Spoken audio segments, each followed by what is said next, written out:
Em 27 de outubro de 1962, em um submarino russo, foi dada a ordem para disparar um torpedo nuclear contra um navio americano.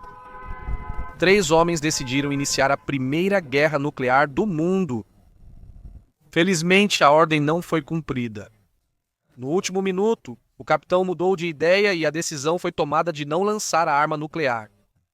Esse episódio é apenas um dos muitos momentos em que o mundo esteve a um passo de uma guerra nuclear total. Considerando a proximidade, é inevitável pensar no que ocorreria se a ordem fosse cumprida. Se um torpedo nuclear atingisse os navios americanos, o que fariam? Como a situação escalaria? A humanidade chegou perto da extinção naqueles momentos? Neste vídeo vou discutir essas questões. Claro, não podemos saber exatamente como as coisas teriam acontecido, mas certamente é interessante pensar sobre o que poderia ter sido. Antes, vamos revisar o que ocorreu na Guerra Fria e a corrida armamentista entre Estados Unidos e União Soviética. Em agosto de 1945, armas nucleares foram usadas pela primeira vez quando os Estados Unidos lançaram bombas sobre Hiroshima e Nagasaki. As bombas nucleares destruíram tanto que forçaram o Japão a se render e encerraram a Segunda Guerra Mundial. Durante 4 anos, os Estados Unidos foram a única potência nuclear e dominaram a geopolítica global. Porém, essa dominância logo seria desafiada por seu ex-aliado, a União Soviética. As relações entre os Estados Unidos e a União Soviética vinham piorando rapidamente desde 1945. As superpotências nasceram de ideologias incompatíveis. Os Estados Unidos defendiam democracia e capitalismo, já a União Soviética, comunismo e ditadura. Essa divisão ideológica resultou na Guerra Fria, período de rivalidade política e militar de 1945 a 1991. A gravidade do conflito cresceu em agosto de 1949, quando a União Soviética detonou sua primeira bomba nuclear, encerrando o monopólio americano dessas armas. Inicialmente, os arsenais nucleares das superpotências eram limitados, mas no início dos anos 1950, ambos aumentavam seus estoques. Em 1953, os Estados Unidos tinham cerca de 1.000 ogivas nucleares, superando muito a União Soviética. O equilíbrio de poder mudou em 1957, quando a União Soviética lançou o Sputnik, primeiro satélite artificial. O significado disso foi além da exploração espacial. Ao criar o Sputnik, a União Soviética desenvolveu um foguete também capaz de atuar como míssil balístico intercontinental. Isso significava que eles agora tinham a capacidade de lançar um ataque nuclear de seu próprio território contra o território continental dos Estados Unidos. No entanto, essa vantagem durou pouco, pois os Estados Unidos desenvolveram seu próprio míssil balístico intercontinental no ano seguinte. A corrida tecnológica provocou uma armamentista, com ambos os lados ampliando rapidamente seus arsenais nucleares. Em 1962, o mundo quase teve uma guerra nuclear na crise dos mísseis de Cuba. Vou falar muito mais sobre a crise dos mísseis de Cuba mais tarde, mas basicamente a União Soviética posicionou mísseis em Cuba e, em resposta, os Estados Unidos bloquearam a ilha. A situação era tensa e a guerra nuclear quase aconteceu. A crise dos mísseis de Cuba evidenciou o risco de guerra nuclear e mostrou a necessidade das superpotências coexistirem. Isso levou a um tratado que proibiu os testes de armas nucleares na atmosfera, no espaço sideral e debaixo d'água. O tratado buscava frear a corrida armamentista, porém a União Soviética seguiu expandindo seu arsenal e nos anos 70 igualou o número de ogivas dos Estados Unidos. Na época, ambos os países tinham cerca de 20.000 ogivas, suficientes para destruir o planeta. Para frear a corrida armamentista, ambos concordaram com mais tratados. No segundo tratado, Strategic Arms Limitation Talks, concordaram em reduzir seus arsenais nucleares. O tratado não foi ratificado pelo Senado dos Estados Unidos da América após a invasão soviética ao Afeganistão em 1979. Isso viraria uma grande guerra por procuração. A União Soviética enviou mais de 500 mil de soldados para apoiar o governo comunista afegão, enquanto os Estados Unidos da América apoiaram a oposição guerrilheira muçulmana, os Mujahideen. A guerra foi extremamente ruim para os soviéticos, o que mostrou quão fracos eles eram. Ronald Reagan elevou os gastos militares dos Estados Unidos da América, pressionando os soviéticos a igualarem. O plano dele era pressionar a economia soviética até o colapso, e funcionou bem. Em meados dos anos 80, o país estava em uma situação econômica crítica.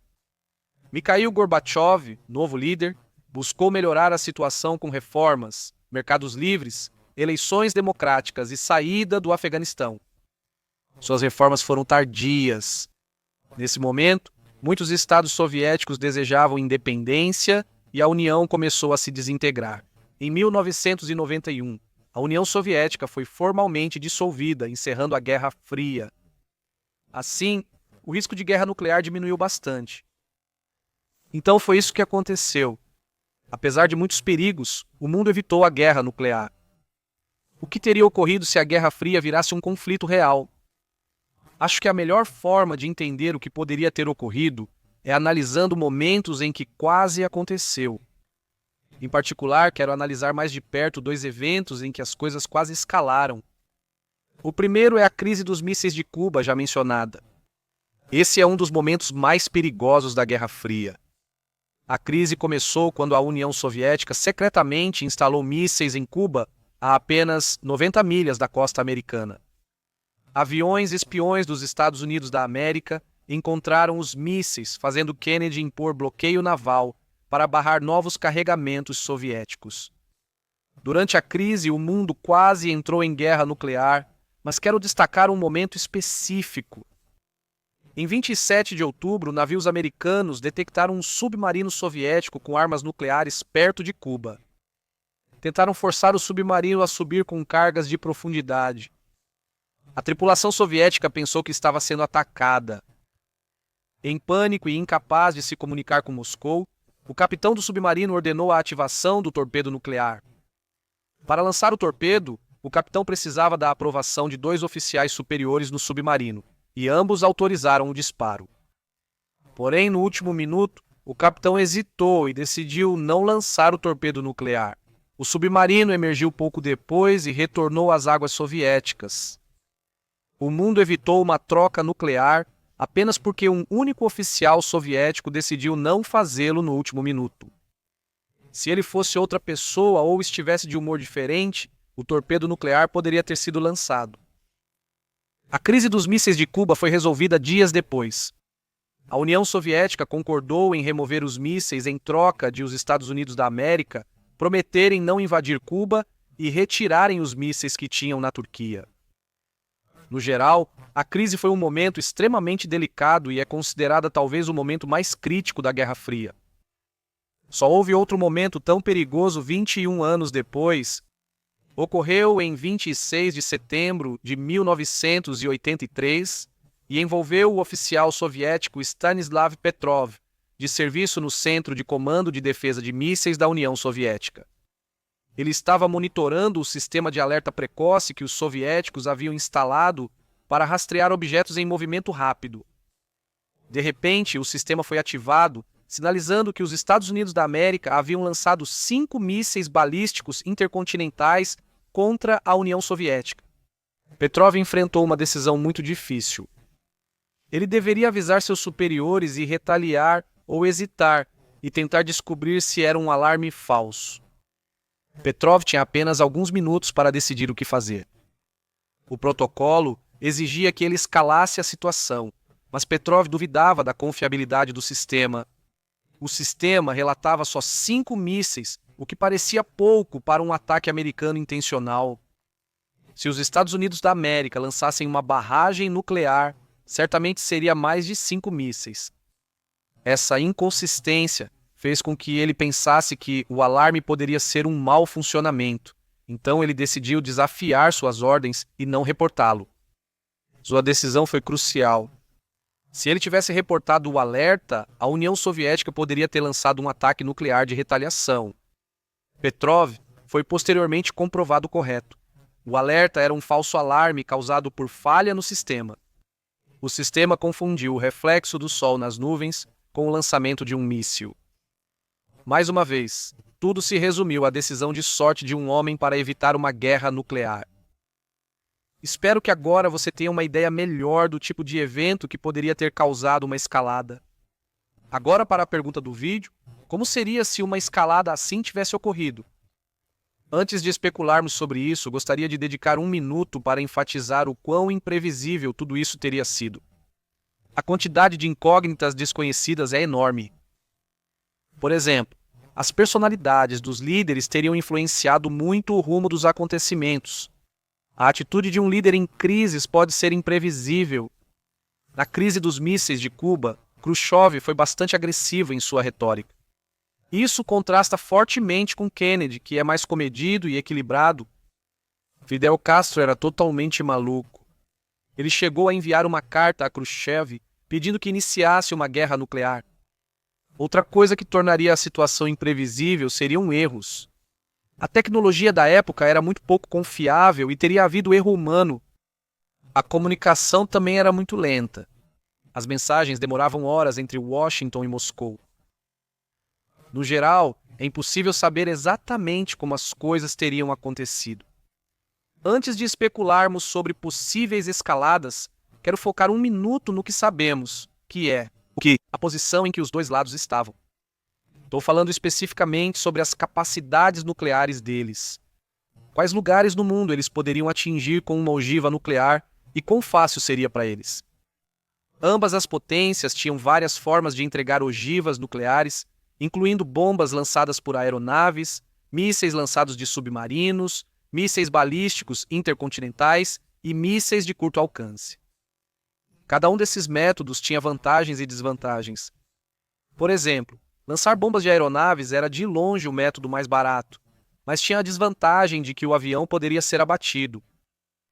Mísseis balísticos intercontinentais alcançavam alvos distantes, mas eram caros e tinham lançamentos fixos vulneráveis à destruição.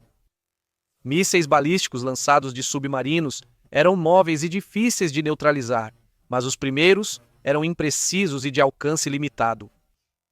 Mísseis de curto alcance precisavam estar perto do alvo, mas eram mais baratos e fáceis de produzir que os de longo alcance. Qual era a posição dos dois lados na Guerra Fria? Quantas armas de cada tipo possuíam? A resposta é complicada, pois isso mudou bastante durante a guerra. Vamos ver como era durante a crise dos mísseis de Cuba em 1962. Naquele período, os Estados Unidos tinham grande vantagem, com mais armas nucleares de todos os tipos. Os Estados Unidos tinham cerca de 25 mil ogivas nucleares, sendo cerca de 3.500 prontas para lançamento imediato.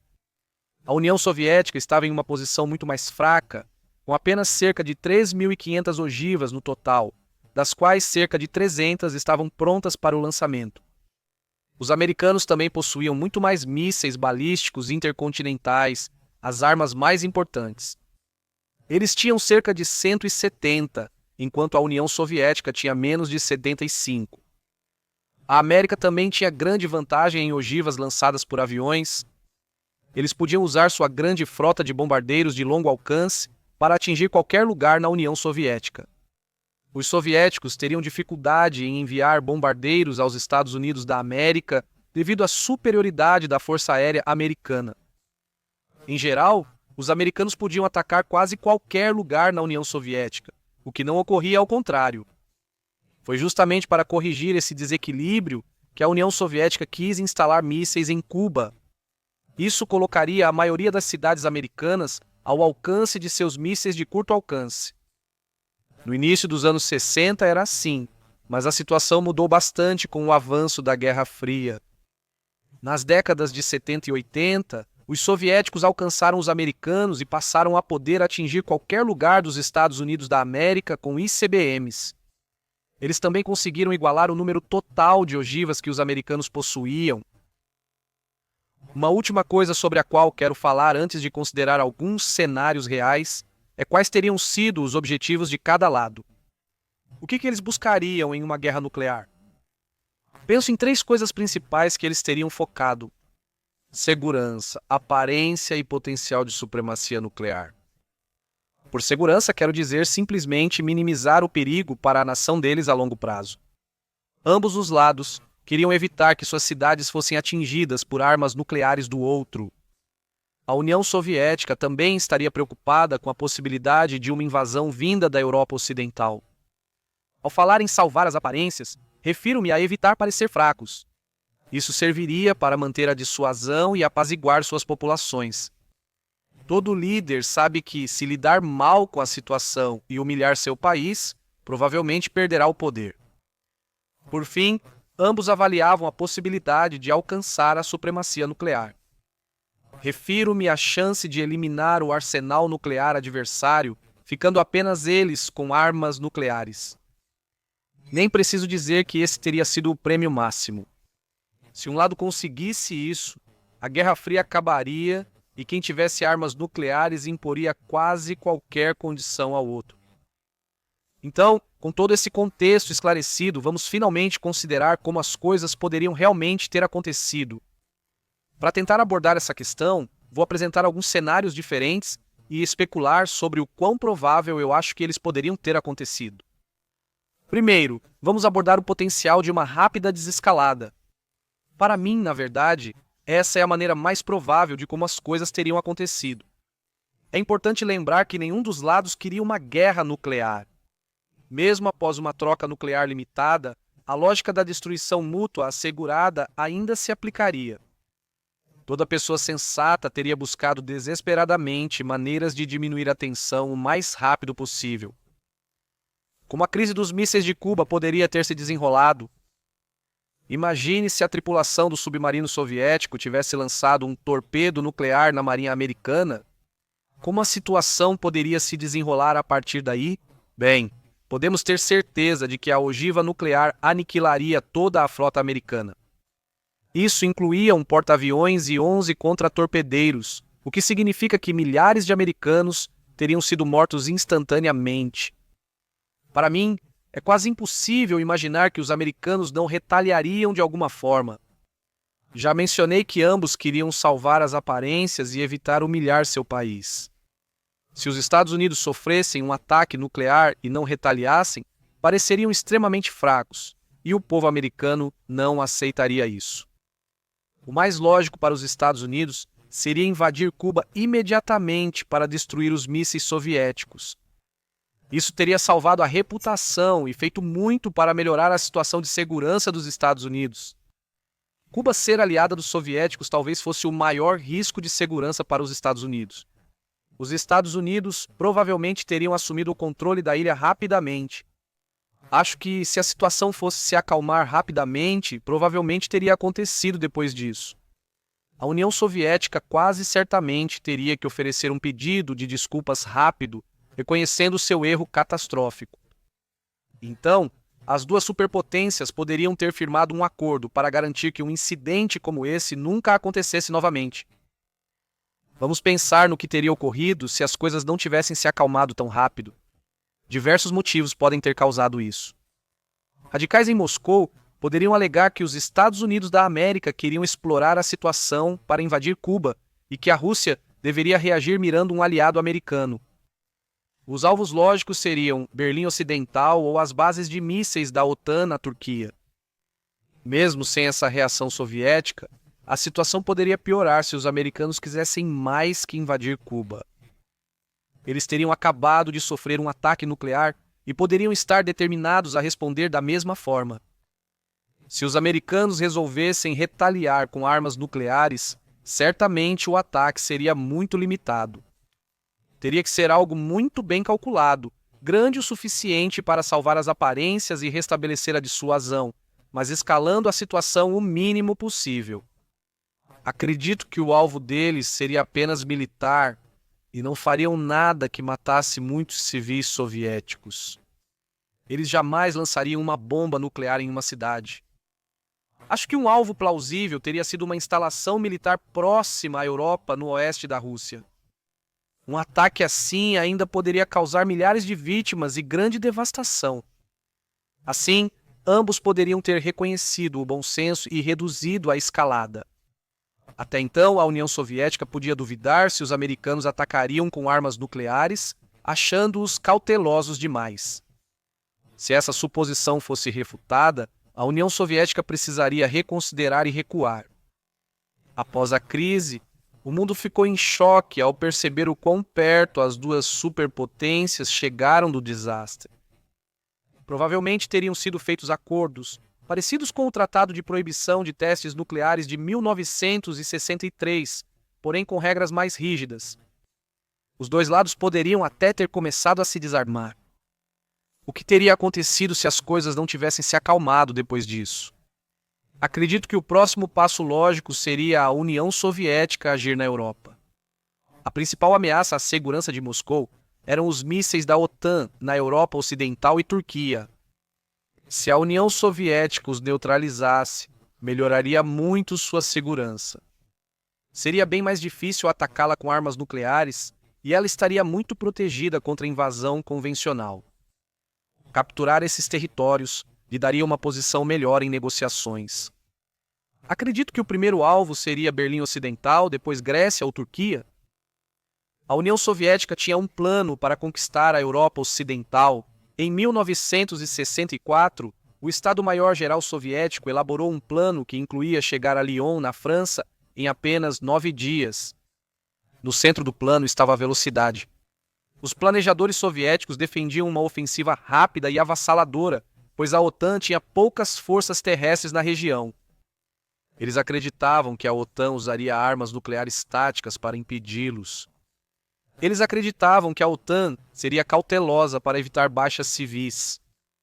Além disso, os soviéticos tinham muita confiança em suas defesas aéreas, achando que seriam capazes de derrubar os mísseis da OTAN.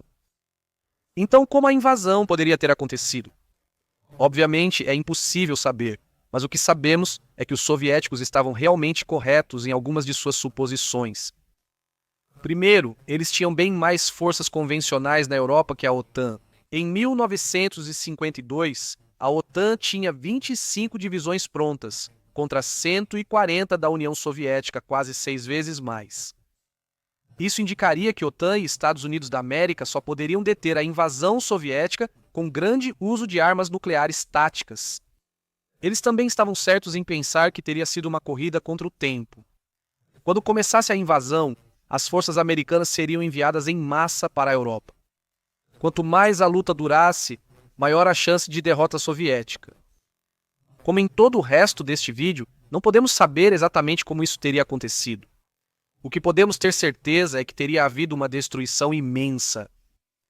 Se a OTAN usasse armas nucleares táticas, os soviéticos também usariam. Dezenas de milhões de pessoas teriam ficado desabrigadas e passando fome, com a infraestrutura vital obliterada. A Europa seria destruída.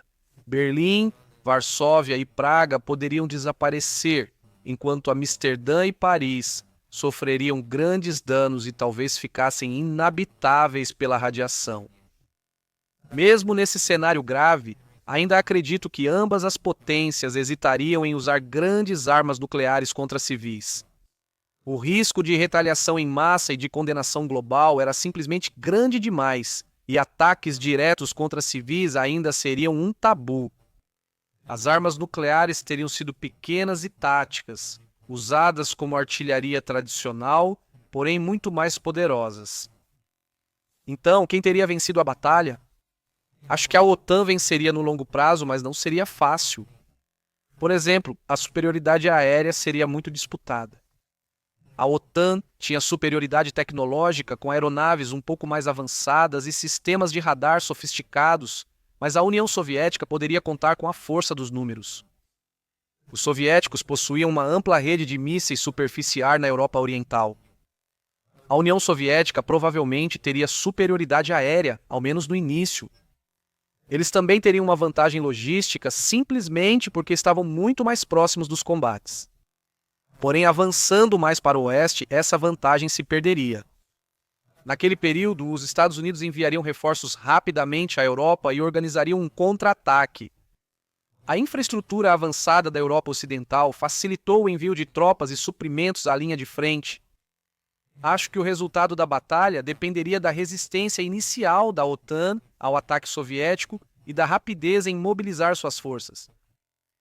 Esse conflito europeu teria causado impactos globais, grande crise financeira e recessão profunda. Os combates também poderiam ter começado em outras regiões do mundo.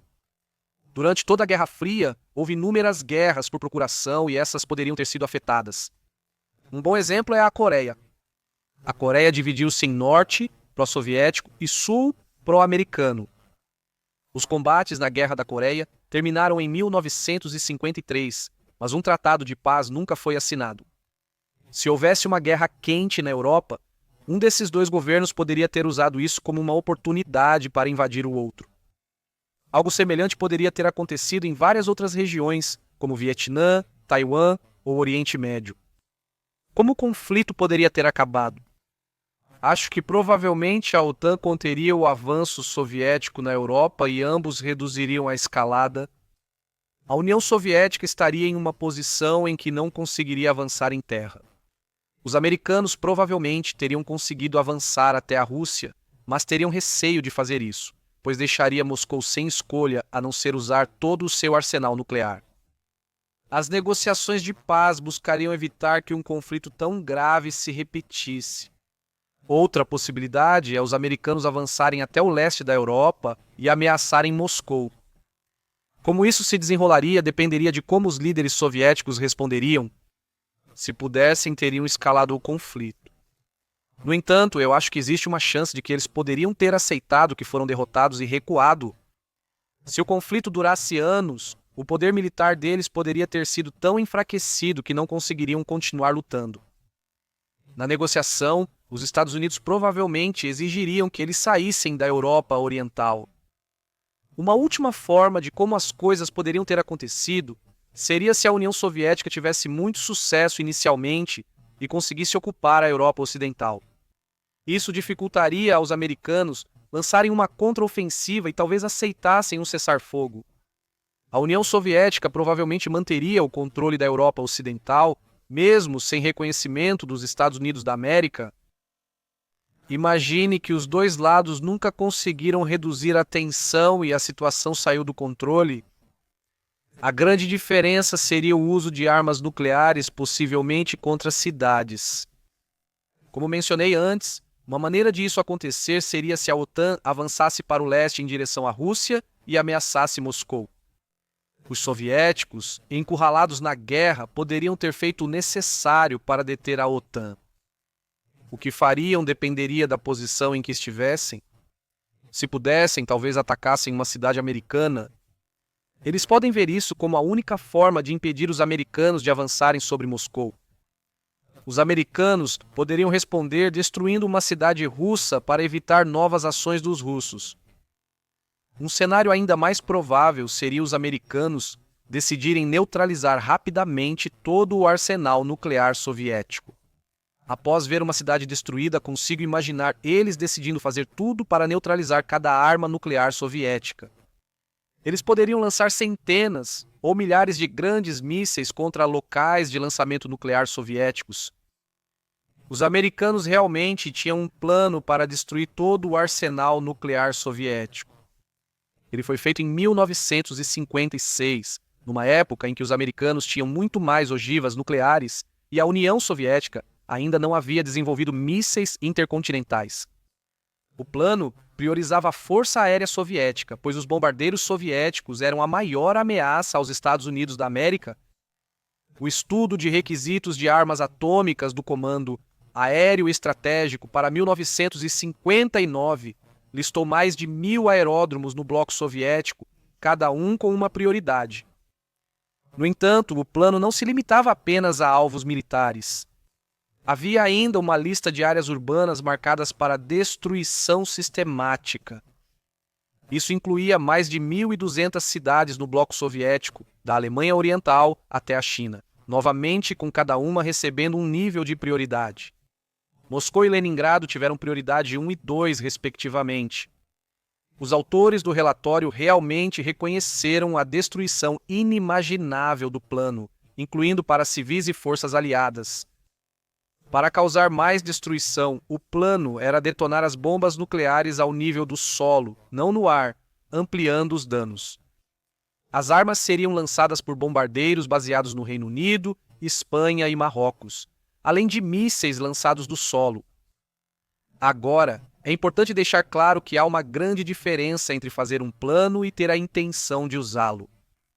Não está claro se o governo ou as Forças Armadas americanas adotaram esse plano. Dito isso, ele nos dá uma boa ideia de como poderia ter sido um cenário de escalada total. Não sabemos de um plano soviético igual, mas quase certo que existia. Também envolveria milhares de ogivas atingindo alvos militares e civis. Provavelmente também teria incluído aliados americanos como a Coreia do Sul ou o Japão. No geral, acho que se tivesse ocorrido uma guerra nuclear em grande escala, provavelmente teria acontecido, porque uma das duas potências tentou destruir totalmente a capacidade nuclear da outra. A outra retaliaria se pudesse. Nem preciso dizer que a destruição seria inimaginável. Na verdade, uma análise feita por uma equipe de Princeton estimou que, em uma guerra assim, cerca de 100 milhões de pessoas morreriam nas primeiras 24 horas. Com o tempo, as perdas totais podem chegar a bilhões. Tudo isso levanta a questão: o que isso realmente significaria para a humanidade? Se uma guerra nuclear em grande escala destruísse cidades inteiras, o que teria acontecido com o mundo? Às vezes dizem que durante a crise dos mísseis de Cuba, o mundo chegou perto do fim. Mas será que isso é verdade? A humanidade poderia ter sido extinta? E se sim, quão ruim a guerra teria que ser? Quero citar duas possíveis ameaças existenciais para a humanidade: envenenamento por radiação e possível inverno nuclear global. Primeiro vamos falar sobre se o envenenamento por radiação poderia ter levado à extinção humana. Armas nucleares produzem material radioativo que gera radiação. Doses altas dessa radiação podem ser letais. Ela quebra ligações químicas nas células, danificando-as e inutilizando-as. Exposição intensa à radiação pode causar morte em horas. Níveis mais baixos aumentam o risco de câncer e outras doenças. Então, a guerra nuclear poderia levar todos à morte assim? A resposta curta é não. É muito improvável que a radiação global elimine todos os humanos, mesmo com centenas ou milhares de bombas nucleares detonadas. Isso ocorre porque as armas nucleares geralmente geram material radioativo de rápida decomposição. Quem estivesse perto da explosão seria afetado, mas a maior parte do material radioativo não duraria para ir longe. Dito isso, haveria algumas partículas mais leves que poderiam alcançar a estratosfera e circular globalmente. Correntes de vento em alta altitude poderiam espalhar radiação por grandes áreas, até continentes inteiros. Isso aumentaria os níveis de radiação no mundo todo, mas provavelmente não tornaria o planeta inteiro inabitável. Vamos falar sobre a ameaça de um inverno nuclear. O inverno nuclear é um desastre ambiental teórico causado por uma guerra nuclear em larga escala. Quando uma bomba nuclear explode, libera grandes quantidades de poeira e fumaça, principalmente se detonada no solo.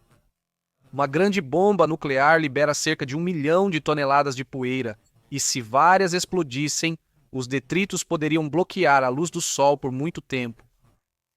Nas regiões próximas às explosões, isso pode resfriar e reduzir as temperaturas em até 10 a 20 graus por pelo menos um ano. Também haveria efeitos globais. A temperatura global poderia cair cerca de 2 graus por até 2 décadas. E isso seria suficiente para causar quebras de safra e levar a uma fome enorme em todo o planeta. É difícil saber o que isso significaria para a humanidade. A extinção total é improvável, mas pode causar o colapso da civilização.